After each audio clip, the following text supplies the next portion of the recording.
Hey there, and welcome to a tutorial for Flight Codex, the ultimate scenario creation studio. Orchestrate your sim experience and build scenarios fast. Drag, drop, and link conditions with our visual flow system. Whether you're teaching, creating, or just exploring the skies, with Flight Codex there is more to flight. You set the rules, place the pieces, and relive the action. With a recent update, we added camera controls and want to do a rundown and tutorial. The camera system is something we've been wanting to add for a while to solve a few pain points.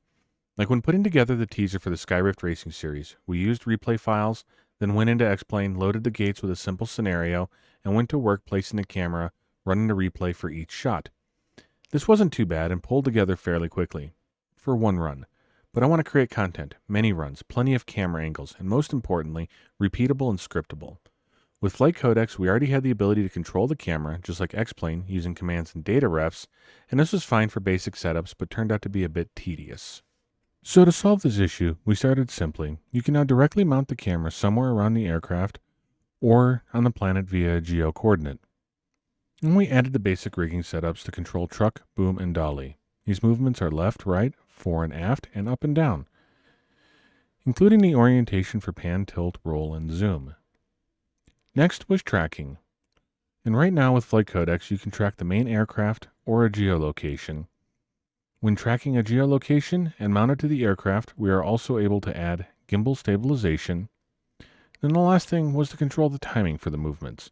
With every camera setting has a time to complete the movement, including tracking, advance, or delay. The camera controls that have been added to Flight Codex are the start of the basic set, and should cover the majority of compositional needs while being a jumping off point to more complex control like arc and path movements. The camera system can work alongside the camera commands already in X-Plane, like setting to an internal or external camera, walk students around for pre-flight, focus on certain controls, or follow with flows.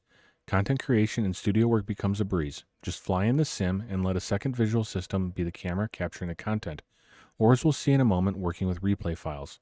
Create sightseeing missions, stole course overviews, or lessons with real camera work, turning the sim into the content engine. When starting a new scenario and after you have a concept or storyboard, we're going to open a studio and add a start node.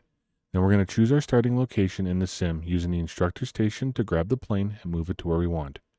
Or if you already know the coordinates, you can plug that in as well. But we are going to pull directly from the sim into Flight Codex. With X-Plane and the studio running on the same computer, we can use the Get from X-Plane button. We're not worried about triggers or actions at the moment, we're just setting the stage. Although we did add a gate, so we have something interesting to play with. Before we save and generate the file, we're going to set replay to autosave, so when we end the scenario later, it will save. And we're ready to go for a flight. With the base scenario generated, we can load it up in X-Plane by going to Plugins, Flight Codex, Load Scenario, and select the scenario we created. After the loading screen, the sim is set up. All scenarios start paused, so there's time to get ready. We can also see the gate we placed on the runway. Once we are ready, unpause the sim and the replay system is recording. Going to do a simple pass at the gate and turn around to head back. Nothing too complex for this tutorial, but this is useful for complex setups. Start off doing the procedure, then use that to develop. Say if you want to taxi, take off, fly the pattern, and land. With the replay saved, you can dissect into individual parts, add the triggers, monitors, and voice cues. You can also save the replay log and FDR file for every scenario to see what other pilots have done.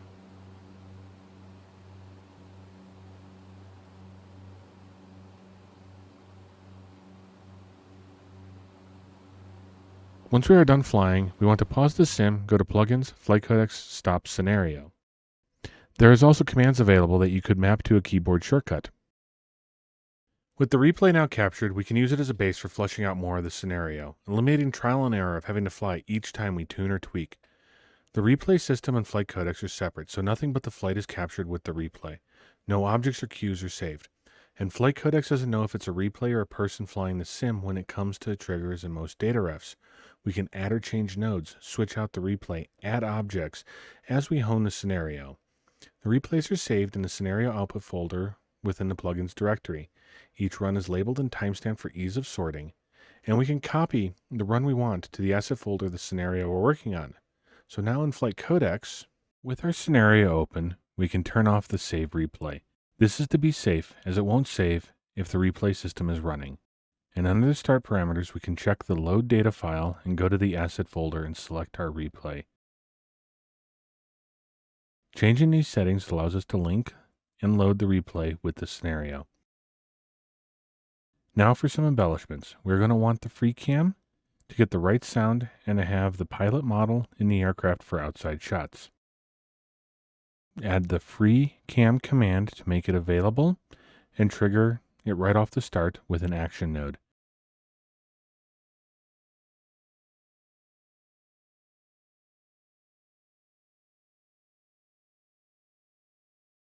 Next, add the camera action node.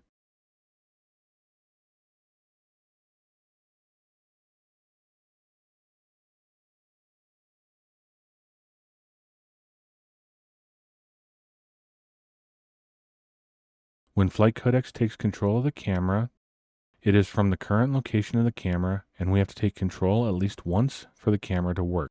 Let's move and attach the camera off the left wing just below the tip light on a Cessna 172 and track the aircraft during the move so we're looking back at the pilot.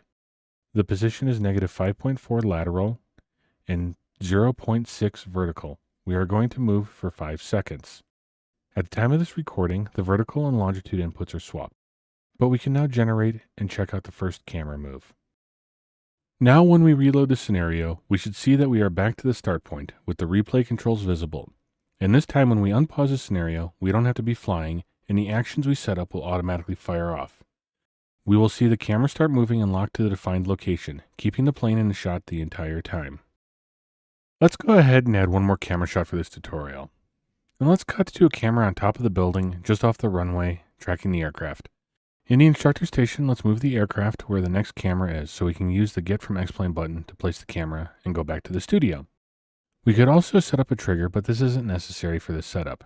We can delay the new camera shot from the previous node, say by about 10 seconds. Add a new camera node and set the placement for Geo and grab the location from X-Plane with a 0-second time to move. Also, let's track the aircraft for this move.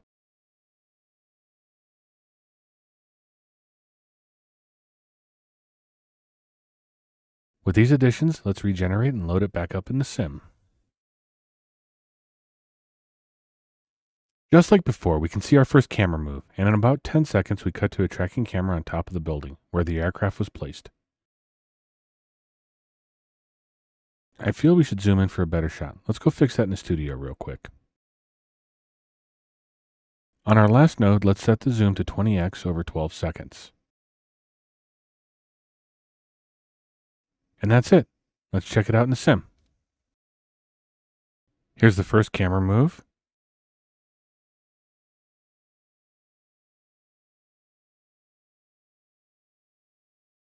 And the jump shot with zoom looking much better. There is a lot more knobs to play with to really dial in the camera. So we've uploaded the scenario resources to GitHub, so you can try this out on your own. And that's a wrap for this tutorial. Thank you for watching. We're excited to see what you can make with flight codecs and X-Plane. There's a lot of power with our visual scripting system and runtime plugin, and now with the camera controls, you can create all sorts of content, whether that's flight lessons or just having fun. Flight Codecs is making it easy to unleash your imagination. And thank you again for your support and feedback. Flight Codecs is growing, and we couldn't do it without the community of flight enthusiasts. Download the latest version out now at flightcodecs.com and stay tuned for more tutorials and updates.